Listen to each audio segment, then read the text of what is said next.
ഒരു ജനങ്ങളുടെ മൂഡ് ഇപ്പോഴും വി ഡി സതീശൻ സർക്കാരോടും വി ഡി സതീശനും ഒപ്പമാണ് എന്നാണ് ഞാൻ മനസ്സിലാക്കുന്നത്. അതിനൊരു പ്രധാനപ്പെട്ട കാരണം നിങ്ങൾ ചുമ്മാ എടുത്ത് നോക്കൂ. ഇപ്പോൾ കഴിഞ്ഞ ദിവസം പിണറായി വിജയൻ ഒരു ഫേസ്ബുക്ക് പോസ്റ്റ് ഈ സർക്കാരിൻ്റെ ഓണക്കാലത്തെ ജനങ്ങൾക്ക് വിലക്കുറവിൽ കാര്യങ്ങളൊക്കെ നടത്തി ഓണം ആഘോഷിക്കാനുള്ള സൗകര്യങ്ങൾ ചെയ്തു കൊടുത്തോ എന്ന് ചോദിച്ചാൽ അത് വളരെ വൻ പരാജയമായിരുന്നു എന്ന് പറഞ്ഞ് ഇട്ട ഒരു ഫേസ്ബുക്ക് പോസ്റ്റിൻ്റെ താഴെ കമൻസ് പൂർണ്ണമായും ഇദ്ദേഹത്തെ കളിയാക്കിക്കൊണ്ടും പുച്ഛിച്ചുകൊണ്ടുമുള്ളതാണ്. ഒന്ന്, വി ഡി സതീശന് വേണ്ടി ഇപ്പോഴും ബാറ്റ് ചെയ്യാൻ 100 ദിവസം കഴിഞ്ഞപ്പോഴും വി ഡി സതീശന് വേണ്ടി ബാറ്റ് ചെയ്യാൻ ആളുണ്ട് എന്നുള്ളതൊന്ന്. രണ്ട്, പിണറായി വിജയനെ ഈ സർക്കാർ മുൻ സർക്കാർ ഉണ്ടായിരുന്ന കാലത്ത് ഡിഫെൻഡ് ചെയ്തിരുന്ന ജനം അവിടെ ഫേസ്ബുക്കിലും സോഷ്യൽ മീഡിയയിലും പിണറായി വിജയനെ കണ്ണിലെ കൃഷ്ണനെ പോലെ കാത്തു സൂക്ഷിച്ച സൈബർ പോരാളികളും അനുഭാവികളുമായിരുന്ന ഒരു വലിയ ജനമുണ്ടല്ലോ, അവരിപ്പോഴും മിസ്സിംഗ് ആണ്. അപ്പോൾ കേരളത്തിൻ്റെ പൊതു മൂഡ് ഇപ്പോഴും വി ഡി സതീശന് അനുകൂലമാണ്. ഏത് വി ഡി സതീശൻ?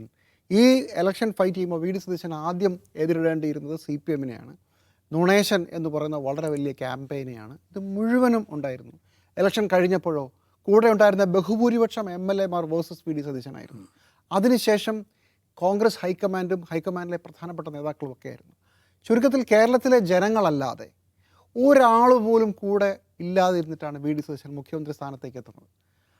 ആ നിലയിൽ ആ ജനങ്ങളുടെ പിന്തുണ ഇപ്പോഴും വി ഡി സതീശൻ ഉണ്ട് എന്നുള്ളതാണ് നമുക്ക് സാമൂഹ്യ മാധ്യമങ്ങളിലും പൊതുവെ പുറത്തു പോയി സംസാരിച്ചതിലൊക്കെ നമുക്ക് തോന്നുന്ന ഒരു പ്രധാനപ്പെട്ട കാര്യം. ഗ്രൗണ്ട് സപ്പോർട്ട് ഇപ്പോഴും വി ഡി സതീശൻ്റെ കൂടെ തന്നെയാണ്. 100-ൽ 95 മാർക്കും വി ഡി സതീശനൊപ്പം തന്നെയാണ് ജനങ്ങളുടെ ഒരു പെർസെപ്ഷൻ. പിന്നെ എന്തൊക്കെ ചെയ്തു എന്ന് ചോദിച്ചാൽ അത് ചെയ്തു തുടങ്ങുന്നതേ ഉള്ളൂ. പല കാര്യങ്ങളും ചെയ്തു അതിൻ്റെ ഒരു ഫലപ്രാപ്തിയിലെത്താനുള്ള സമയമാകുന്നതേ ഉള്ളൂ.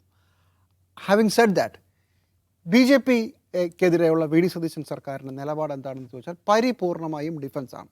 ഇപ്പോൾ ഈ ഓണക്കാലമാണ്, നമ്മൾ ഒരുപാട് ആളുകളുടെ അഭിമുഖങ്ങളൊക്കെ കാണാറുണ്ട്, മന്ത്രിമാരുടെ. വി ഡി സതീശൻ ആർക്കും ഇൻ്റർവ്യൂ കൊടുത്തിട്ടില്ല.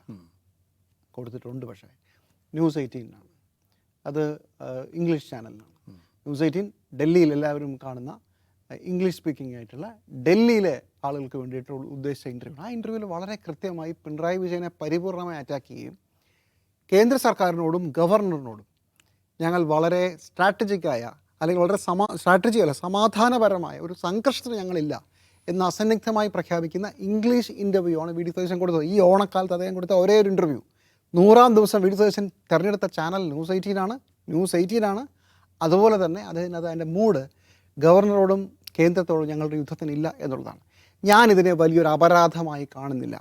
വി ഡി സതീശനെ സംബന്ധിച്ചിടത്തോളം പ്രതിപക്ഷത്തിരിക്കുമ്പോൾ വിളിച്ച സർക്കാരിനെതിരെയുള്ള മുഴുവൻ വിമർശനങ്ങളും BJP-ക്കെതിരെ പറഞ്ഞ മുഴുവൻ കാര്യങ്ങളും അതൊക്കെ വെച്ചുകൊണ്ട് തന്നെ വി ഡി സതീശൻ്റെ കൂടെയുള്ളവരുടെയും സർക്കാരിന് വേണേൽ വിളിച്ചോളൂ, അല്ലെങ്കിൽ കൂടെയുള്ളവരിനെ വിളിച്ചോളൂ.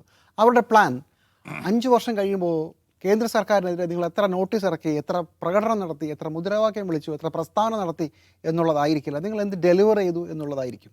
അതറിയാവുന്ന ഭരണത്തലവൻ ആ സർക്കാരുമായി പരമാവധി ടേംസിൽ പോകാൻ ശ്രമിക്കുന്നു എന്നാണ് ഞാൻ വിചാരിക്കുന്നത്.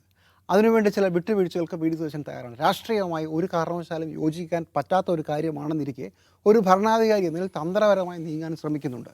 അതിന് ഏതറ്റം വരെയും ഞാൻ പൊയ്ക്കളയും, എന്തും ഞാൻ ബലി കഴിക്കുമെന്നുള്ളതാണ് നമ്മൾ PM ശ്രീയിൽ കണ്ട ഒരു പ്രധാനപ്പെട്ട കാര്യം. പൂർണ്ണമായും വി ഡി സതീശൻ്റെ ഭാഗത്ത് ന്യായമില്ലാത്തൊരു കാര്യമാണ്.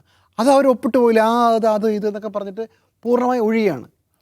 കേന്ദ്ര സർക്കാരിനെതിരെ ഡൽഹിയിൽ രാഹുൽ ഗാന്ധിയുടെ പ്രകടനത്തിൽ പങ്കെടുത്ത ശേഷം ക്യാബിനറ്റ് യോഗത്തിന് പോകണമെന്ന് പറഞ്ഞാണ് അദ്ദേഹം തിരിച്ചു വരുന്നത്. അങ്ങനെ ഒരു കാരണവശാലും കേന്ദ്രവുമായി ഒരു കൺഫ്രണ്ടേഷൻ ഇല്ല എന്ന് ഇന്നുകൂടി പറഞ്ഞിരിക്കുന്ന മുഖ്യമന്ത്രി 5 വർഷം കൊണ്ട് എനിക്ക് എന്തൊക്കെ ഡെലിവർ ചെയ്യാൻ പറ്റും എന്ന് എന്ന പ്ലാനിലാണ് അദ്ദേഹം മുന്നോട്ട് പോകുന്നത്. അവസാനം എനിക്ക് ആകെ ഒരു പ്രതേ ഉള്ളൂ, അതും പോയി ഇതും പോയി എന്നാവാതിരിക്കട്ടെ. ചിലപ്പോൾ ഇങ്ങനെ ഒരു ഭരണകർത്താവ് നിലയിൽ 5-ാം വർഷം ഞാൻ മറുപടി പറയേണ്ടി വരിക എന്തൊക്കെ ചെയ്തു എന്നുള്ളതായിരിക്കും. അതിൽ കേന്ദ്രം ഒരു പ്രധാനപ്പെട്ട ഘടകമായിരിക്കുമെന്ന് വി ഡി സതീശൻ കരുതിക്കൊണ്ടായിരിക്കാം അദ്ദേഹം ഇങ്ങനെ ചെയ്യുന്നത്. ആ സ്ട്രാറ്റജി ശരിയാണെന്നാണ് ഞാൻ കരുതുന്നത്. ഒരു ഭരണകർത്താവ് എന്ന നിലയിൽ പ്രൊവൈഡഡ് അതൊക്കെ ഡെലിവർ ആയാൽ.